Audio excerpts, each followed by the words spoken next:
고맙다 마음아.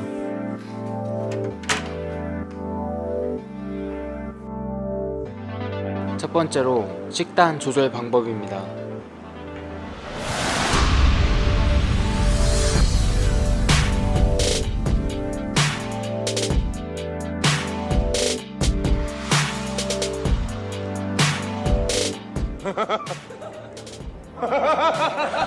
아니 도대체 뭘 먹고 살라는 거야? 뭐 이런 생각이 드신다면 그만큼 고쳐야 될 게 많다는 거예요. 우리가 먹을 수 있는 건강한 음식들도 많습니다.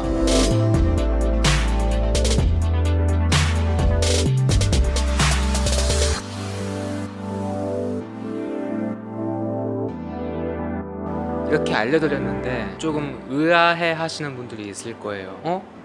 고등어는 오메가3가 풍부해서 아토피에 좋다고 들었는데 페류는 오히려 피부 미용에 좋다고 알려진 음식 아닌가? 도대체 감자는 되고 고구마는 왜 안 된다는 거야? 그리고 과일이 좋다면서 바나나는 또 왜 안 되는데? 고등어가 좋다는 의사도 있고 좋지 않다고 말하는 의사도 있습니다. 먹거리가 면역질환과는 전혀 상관이 없다고 말씀하시는 의사 선생님도 많다고 말씀드렸었죠.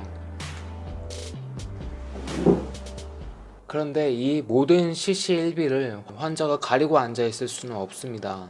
정보가 넘쳐나는 인터넷에서 제가 알려드린 내용도 믿을지 말지는 여러분께서 선택하실 문제입니다.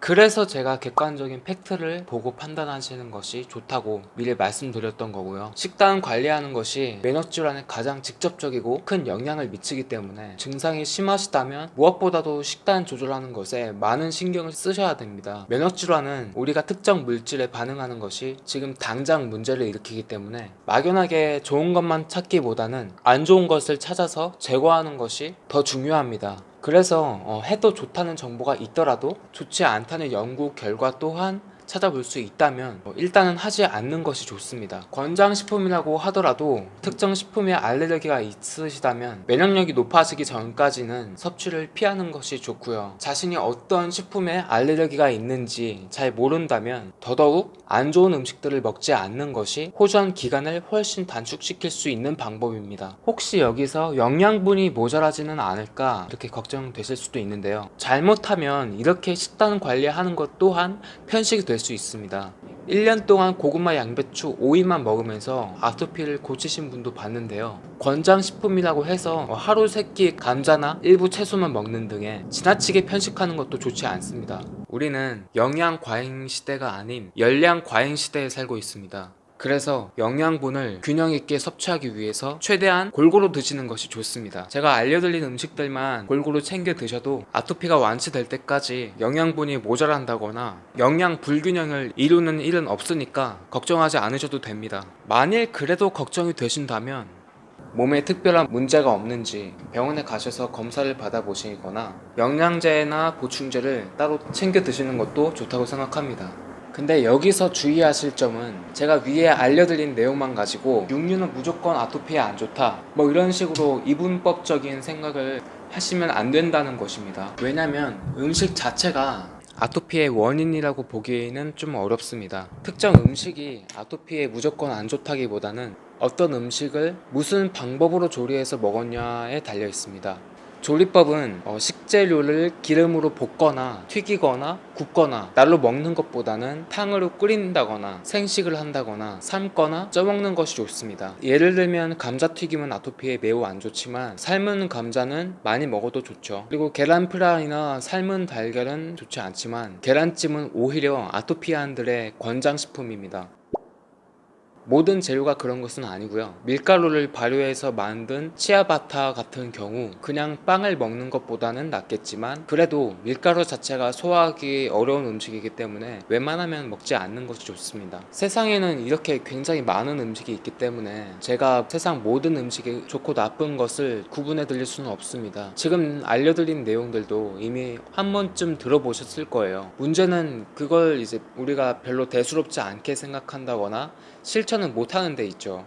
막연하게만 알고 있으면 방법의 중요성을 간과하기 쉽고 이런 애매한 마음 가지고는 오래 관리하기가 어려운 것이 당연합니다. 그래서 방법보다 이유를 아는 것이 훨씬 중요해요. 그것이 왜 좋고 왜 나쁜지에 대한 이유와 원리를 아신다면 여러분께서도 충분히 지혜롭게 식단 관리를 하실 수 있을 겁니다.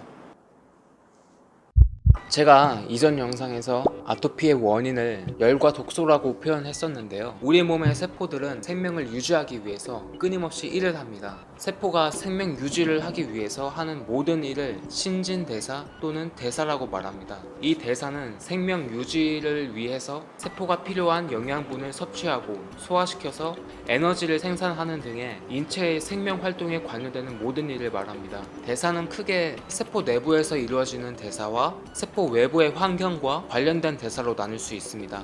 세포 내부의 대사는 우리가 먹은 음식물과 호흡으로 인해서 들어온 산소를 결합시켜 에너지를 생산하는데, 이렇게 만들어진 에너지는 특정 물질에 저장되어 있다가 필요할 때 사용됩니다. 대사 과정에서는 인체에 필요한 에너지만 만들어지는 것이 아니라 열, 이산화탄소, 활성산소와 같은 다양한 부산물이 함께 발생합니다. 이 과정에서 노폐물이 만들어지고, 이렇게 이 과정에서 만들어진 노폐물은 호흡이나 대소변 등과 같은 다양한 경로를 통해서 몸 밖으로 배출되거나 다른 세포에 들어가서 다른 물질로 바뀝니다. 그리고 그 과정에서 함께 발생한 열은 우리 인체의 체온 유지와 대사의 속도를 조절해주는 등의 기능을 합니다. 이 세포 대사는 미토콘드리아에서 일어납니다. 미토콘드리아는 에너지를 생산해서 ATP라는 물질로 저장하는데, 이 과정에서 열이 발생하게 됩니다. 이 열은 인체의 체온 유지에 매우 중요한 역할을 합니다. 체온이 올라가면 대사 속도가 빨라져서 세포의 여러 기능이 활성화되고, 체온이 내려가면 대사 속도가 느려져서 세포의 기능이 저하됩니다. 체온이 1도 증가하면 대사율이 13% 정도 증가하는데요. 온도에 따라서 대사와 관련된 효소의 활성이 달라지기 때문입니다. 체온이 일정 수준 이상 올라가거나 내려가면 생명 유지에 심각한 타격을 받게 됩니다. 등산이나 수영 중에 발생할 수 있는 저체온증이 위험한 이유는 바로 체온이 생명 유지와 직결이 되기 때문입니다. 열이 지속적으로 발생해서 온도가 계속 올라가면 세포가 파괴되고 결국 사망에 이를 수도 있습니다. 그래서 인체는 열과 온도에 굉장히 민감하게 반응하는 것입니다.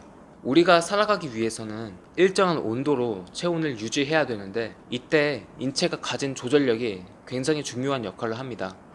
자동차나 컴퓨터도 심하게 과열되면 고장을 일으키다가 결국에 작동을 멈추듯이 대사 과정에서도 한계를 넘는 열이 발생하게 되면 땀이나 호흡, 소변 등의 인체 냉각 시스템에 과부하가 발생해서 고장을 일으키게 됩니다. 지속적인 열의 과잉 상태는 체온 조절력을 저하시키게 되고, 저하된 냉각 시스템이 열과 독소를 제대로 처리하지 못해서 결국 그것들이 몸에 쌓이게 됩니다. 체온은 연령과 성별, 일주기 리듬, 호르몬, 운동, 스트레스, 식사, 계절 등 굉장히 다양한 원인에 의해서 시시각각 변하는데요. 이때 체온 조절력이 약해져서 체온이 높은 상태로 유지가 되면 우리 몸이 매우 힘들어지게 됩니다. 혈압이나 혈당 수치 같이 일정하게 유지되어야 될 것들이 조절되지가 않으면 인체는 심각한 문제에 직면하게 되고, 그 결과로 인해서 우리 몸에 질병이 발생하게 됩니다.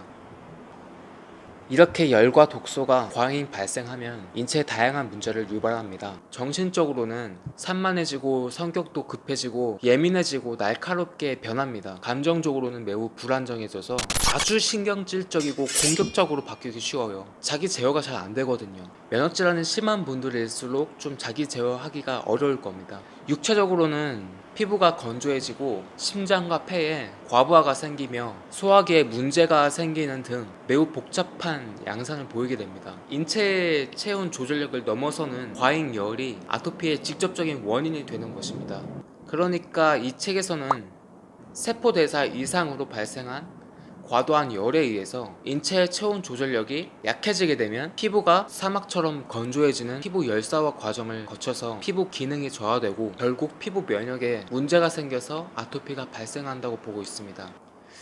이거를 조금 단순하게 표현하면, 자동차나 공장에서 연료가 불완전 연소하게 되면 매연이 많이 나오는 것과 비슷합니다. 산소 10에 포도당 12, ATP 15에 열 3, 그리고 독소 2를 만들어내는 것이 정상적인 범주라고 본다면, 세포 대사 기능에 이상이 있는 경우 산소 10에 포도당 12, ATP 6과 열 7, 독소 7 이렇게 만들어낸다고 가정해 볼 수 있습니다.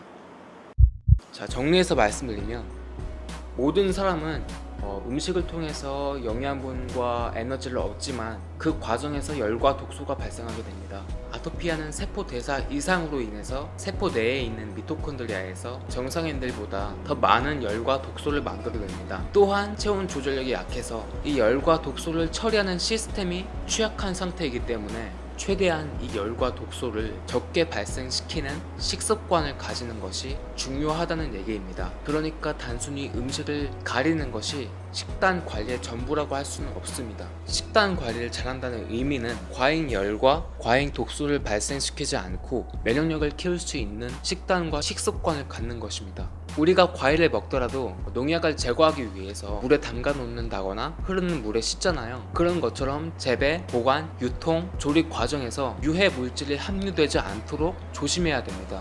이 열과 독소의 원리에 의해서 식단의 좋고 나쁜 점을 설명해 드리면 밀가루는 소화가 잘 안 됩니다.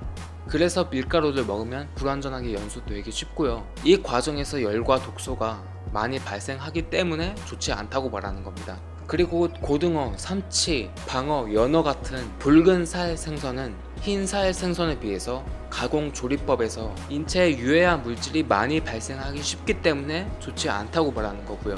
이렇게 식단 관리를 하는 방법도 효율성이 다릅니다. 아토피에 좋은 음식을 먹는 것보다 아토피에 안 좋은 음식을 피하는 것이 더 좋고요. 단지 안 좋은 음식을 피하는 것보다 과식이나 폭식, 야식을 하지 않는 것이 더 좋습니다. 그리고 무조건 꼭꼭 씹어 먹는 것이 음식으로 인한 열과 독소의 발생을 줄여주기 때문에 무엇보다도 꼭꼭 씹어 먹는 것이 식단 관리에 있어서 가장 중요합니다. 음식을 가려 먹는다고 해도 꼭꼭 씹어 먹지 않으면 큰 효과를 기대하기가 어렵습니다. 입으로 많이 씹는 만큼 소화기관에 부담이 줄어든다고 생각하시면 돼요. 근데 이것도 한 번쯤은 들어보셨을 텐데, 그러니까 꼭꼭 씹어 먹는 게 좋다고들 하지. 뭐 그냥 이렇게 대충 넘기지 마시고 음식으로 인한 열과 독소를 내가 전부 다 씹어 없애버리겠다, 이런 마음을 가지고 꼭꼭 씹어 드시기 바랍니다. 그 횟수는 한 숟가락에 50번씩 씹어서 삼키는 게 좋다고 하는데요. 제가 먹어보니까 두부를 아무리 한 입 가득 물어도 50번씩 씹을 수는 없더라고요. 그 전에 다 그냥 넘어가거든요. 그런데 멸치같이 조금 딱딱하고 질긴 음식들은 50번 이상으로 씹을 수도 있었어요. 그러니까 한 숟가락에 떠 먹는 음식의 양과 음식의 딱딱한 정도에 따라서 여러분께서 유동적으로 조절하셔도 됩니다. 어쨌거나 최대한 많이 씹는 것에 집중하시고 노력하시면 자연스럽게 천천히 먹게 되면서 좋은 식습관을 가지게 될 수밖에 없습니다. 똑같은 양의 피자를 먹는다고 하더라도 아주 많이 꼭꼭 씹어 먹으면 더 나빠질 수도 있는 것을 어느 정도 완화시켜 줄 수도 있습니다. 아시겠죠? 그래서 만일 여러분께서 이 영상을 보시면서 정말로 내가 제대로 관리하고 싶은 마음이 있다, 이런 마음이 생기셨다면 지금 이 영상을 보고 계신 이 순간 이후로 지금 이 순간부터 노트 한 권을 정하세요. 그리고 식단 노트를 작성하셔야 됩니다. 날짜와 식사 시간을 적으시고 아침, 점심, 저녁에 내가 어떤 음식을 먹었는지 색깔 펜으로 구분해서 앞으로 먹는 모든 음식들을 모조리 적으시면 됩니다. 평생 관리해야 되는 게 아니라고 했죠. 음식 관리는 하루 이틀 한다고 해서 효과가 바로 나타나는 게 아니기 때문에 꾸준히 하는 것이 가장 중요합니다. 너무 완벽하게 하려고 하시면 오히려 꾸준히 하기 어려우니까 일주일을 기준으로 잡으셔서 7-80% 정도만 지키셔도 좋습니다. 음식 자체가 아토피의 원인은 아니라고 했죠. 내가 이 음식을 절대로 먹으면 안 된다, 뭐 이런 마음가짐하고 내가 이 음식을 언제든지 먹을 수 있지만 조금 자제해야겠다, 이거는 완전히 다른 관점입니다. 완전히 다른 자세예요. 여러분, 면역질환에 안 좋은 음식을 먹는 것이 죄는 아니에요. 소고기를 먹더라도 비빔밥이나 국에 소량으로 들어가는 것은 안심하시고 드셔도 괜찮으니까 너무 그 재료 하나하나에 스트레스 받으시면서 죄책감 느껴가면서 관리하실 필요는 없습니다. 식단 관리하시는 것이 지금 당장 어렵다고 하시더라도 그래도 기록만큼은 꼭 하셔야 됩니다. 꼭 하셔야 됩니다. 꼭 하셔야 돼. 꼭 하셔야 돼. 진짜 꼭 해야 돼요. 이거는 진짜 꼭 해야 돼요. 이거는 진짜. 단 자기 자신을 속이지는 마세요. 나를 위해서 하는 거예요. 나를 한두 번 속이기 시작하면 식단 노트를 기록하는 의미가 없습니다. 객관적으로 자신의 모습을 묵묵하게 바라보는 것이 변화의 시작이기 때문에 내가 식단 관리를 못한다고 하더라도 아토피를 제대로 관리하고 싶은 마음이 있으시다면 식단 노트를 손으로 직접 기록하는 것은 선택이 아니라 필수입니다.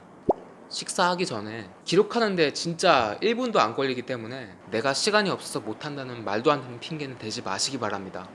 이 내용을 한마디로 정리하겠습니다.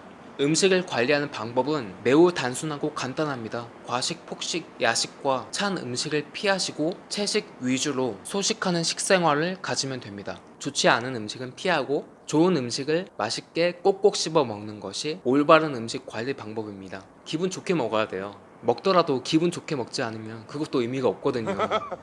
참 쉽죠? 자, 두 번째로 배변 습관에 대한 내용입니다. 땀이 잘 나지 않는 아토피안들의 입장에서 배변은 몸에 있는 열과 독소를 아주 많이 빼줄 수 있는 중요한 역할을 맡고 있습니다. 소변은 그냥 마르실 때 보시면 되는데 대변이 문제가 될 수가 있어요. 내가 변비나 치질이 있다거나 설사를 자주 한다거나 매일 변을 보지 않는 것도 아토피가 호전되는데 악영향을 미칩니다. 그래서 변비 예방을 위해서 배변은 규칙적으로 아침 식사 후에 하는 것이 좋고요. 매일 한 번 이상 보는 것이 좋습니다. 그리고 두 번째로 배변은 3분 안에 마치고 10분 이상 앉아있지 않는 것이 좋습니다. 농담하는 게 아니라 면역질환 있는 분들이 치질 걸리기도 쉽거든요. 그래서 억지로 힘줘서 빼내려고 하지는 마시고 자연스럽게 내보내는 배변 습관을 가지시는 것이 좋습니다. 그리고 세 번째로는 배변 후에 항문을 물로 잘 씻어서 청결하게 유지하는 것도 중요하죠. 휴지를 많이 사용하기보다는 비데나 그냥 물로 잘 씻는 것이 좋고요. 항문이 깨끗하지 않을 경우에도 치질에 걸리기가 쉽습니다. 그리고 이거 중요한데 화장실에 가고 싶으실 때 참지 마세요. 배변 욕구를 참다 보면은 대장의 감각이 둔해지면서 그것이 변비로 이어질 확률이 높아집니다. 왠지 지금 내가 화장실에 가면 변이 나올 것 같다, 이런 느낌이 드신다면 그냥 바로 화장실 가시면 됩니다. 귀찮아서 미룬다거나 변 보는 것이 찜찜하다고 억지로 참는 것이 배변 습관에서 가장 안 좋습니다. 그리고 변을 잘 보기 위해서 물을 많이 마시는 것이 좋습니다. 물은 되도록이면 운동이나 식사 전후를 피해서 하루에 평균 1.5리터 이상 마시는 것이 좋습니다. 수시로 자주 마시는 것이 한꺼번에 많이 마시는 것보다 좋고요. 하지만 무조건 많이 먹는 것이 절대적으로 좋은 것은 아니라고 생각합니다. 과일을 많이 먹었다면 상대적으로 덜 마실 수도 있겠죠. 물은 우리 몸에 있는 노폐물의 배출을 돕고 체액 균형과 칼로리 조절, 피부 미용, 스트레스 해소, 피로 회복, 통증 완화, 그리고 변비 예방, 신장 기능 향상, 체온 유지, 신진대사 기능 강화 등 거의 만병을 예방할 만큼 중요합니다. 하지만 커피나 녹차, 탄산음료 등 카페인이 들어간 음료는 수분 배출을 유도해서 오히려 변비를 자극할 수 있어요. 그리고 마지막으로 변비약은 꼭 필요한 경우에만 의사나 약사와 상의해서 이용하셔야 됩니다. 변비약도 장기 복용하게 되면 오히려 장이 무력해져서 배변 능력이 떨어지게 되거든요.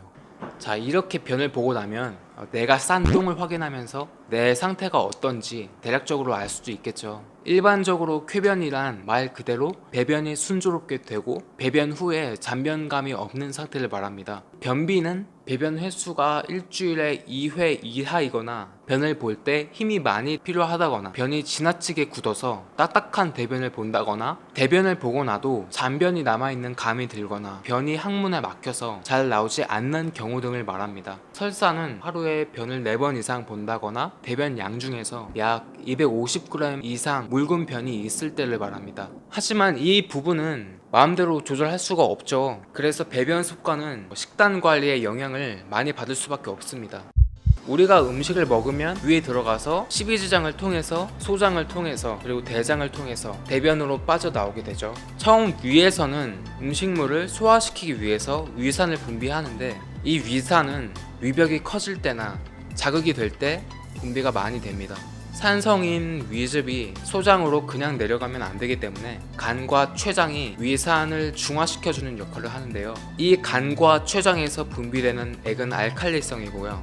그래서 위산과 만나서 음식물이 중화가 됐을 때 비로소 소장과 대장으로 내려가서 마지막 소화 과정을 거치게 되는데요. 자, 여기서 문제는 우리가 밥을 급하게 먹거나 많이 먹거나 쉬고 있을 때 음식을 먹게 되면 위산 조절이 잘 이루어지지 않습니다. 그래서 위산이 많이 분비되었을 때가 문제입니다. 위산이 많이 분비가 되면 간과 췌장의 액이 부족하게 돼서 산성의 음식들이 소장으로 그냥 내려가게 됩니다. 그러면 소장에서는 소장액을 많이 분비시켜서 대장으로 내려보내고요. 또 그러면 대장에서는 그 산성의 음식물들을 그냥 받아들일 수가 없으니까 설사로 내보내게 되는 거죠. 근데 이게 오랫동안 반복이 되면 소장 세포도 대장 세포도 심하게 상하게 됩니다. 피부는 오장육부의 거울이라는 말이 있죠. 기본적으로 소장과 대장이 건강해야 피부도 깨끗해질 수가 있는데 소장과 대장 세포가 상한 상태에서는 피부가 깨끗해질 수가 없습니다. 또 위산이 많이 분비돼서 위에서 소화 정체가 일어나면 혈액순환이 잘 되지 않기 때문에 그 열들이 위로 많이 올라오게 됩니다. 그래서 아토피 있는 분들 중에 특히 얼굴이나 귀 뒤에 진물이 나는 분들은 반드시 꼭꼭 씹어 드셔야만 됩니다. 꼭꼭 씹지 않으면 위산에 의해서 소화기가 망가지고 잘 낫지 않는 원인이 됩니다. 피부가 안 좋은 분들은 소화 장애를 가지신 분들이 많기 때문에 50번 씹기가 정말로 중요하다는 말씀을 다시 한번 드립니다. 옛날에 저도 피부가 심했을 때는 많이 씹으면 건강해진다는 내용을 머리로는 알고 있었어요. 근데 내 몸이 건강해지는 것보다는 많이 씹으면은 이 여기 하관이 발달해서 얼굴형이 변할 수도 있고, 그리고 오히려 소화가 너무 잘 되기 때문에 하루 중에 배가 많이 고프지는 않을까, 뭐 이런 잘못된 생각을 가지고 포만감을 오래 느끼기 위해서 거의 씹지 않고 먹는 습관을 오랫동안 가지고 있었습니다. 하지만 이 문제들은 오래 씹지 않는 것으로 해결할 문제도 아니었고, 꼭꼭 씹어 먹는 것이 아토피가 낫는데 너무도 중요한 비중을 차지하고 있기 때문에 마음을 제대로 고쳐먹고 노력하게 되었습니다. 제가 이 관리 방법들을 한꺼번에 정리해서 영상으로 올려드리려고 했는데 내용이 너무 길더라고요. 그래서 나눠서 올리게 되었는데, 식단 노트 관리하는 거 잊지 마시고 배변 습관, 꼭꼭 씹어 먹는 거, 이 세 가지 꼭 기억하시고 오늘부터 이 영상을 끄시는 순간부터 한번 실천해 보시기 바랍니다. 그럼 다음 영상에서 말씀드리지 못한 관리 방법들을 알려드리겠습니다.